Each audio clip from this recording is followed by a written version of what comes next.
Okay, Assalamualaikum warahmatullahi ta'ala wabarakatuh, and good day to all the students. So, welcome to BEE3133 Electrical Power System subject. So this is the introductions of BEE3133. So, my name is Muhammad Rizwan bin Ahmad. So, my room number is E31C060. My room is at block 3 FTKE. So, you can find me over there.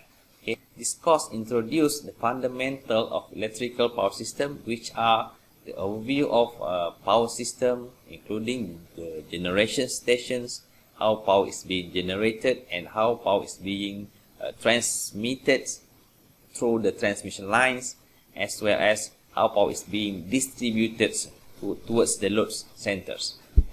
Okay. Other than that, we also will learn the representation of power system components, okay, including generators, transmission lines, transformers, motors, loads, and so on. And finally, we will do basic power system analysis. Okay, so course learning outcome for this course: first, identify knowledge of electricity generations.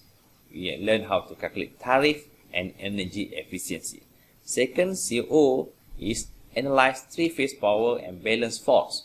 And the third CO is to conduct investigations of complex engineering problem in the circuit and fusions and the transmission system. Okay. This is the syllabus of this course. We have divided to 5 chapters. Okay. The first chapter will cover the introduction of power system.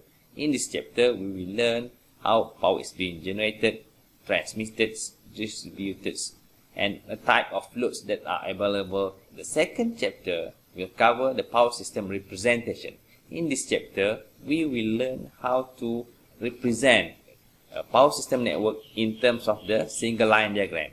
And then from the single line diagram, we will represent it to the equivalent circuits by using the impedance diagram before we can do the analysis of that particular power system network. Okay, that we will cover in chapter 2. In chapter 3, we will focus more on the transmission line parameters. So if you look at the transmission line tower and transmission line cables, let's only have the cables and towers. So how we can represent that particular transmission line in terms of electrical parameters. Okay, chapter 4, we will learn line model and calculate the performance of the transmission line models. So in this chapter, we will learn how to analyze the performance of each models. Okay.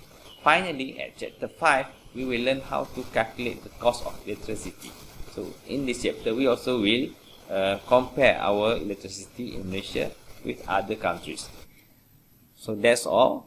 If you have any question, you can ask me. Otherwise, we will start our class with the chapter 1.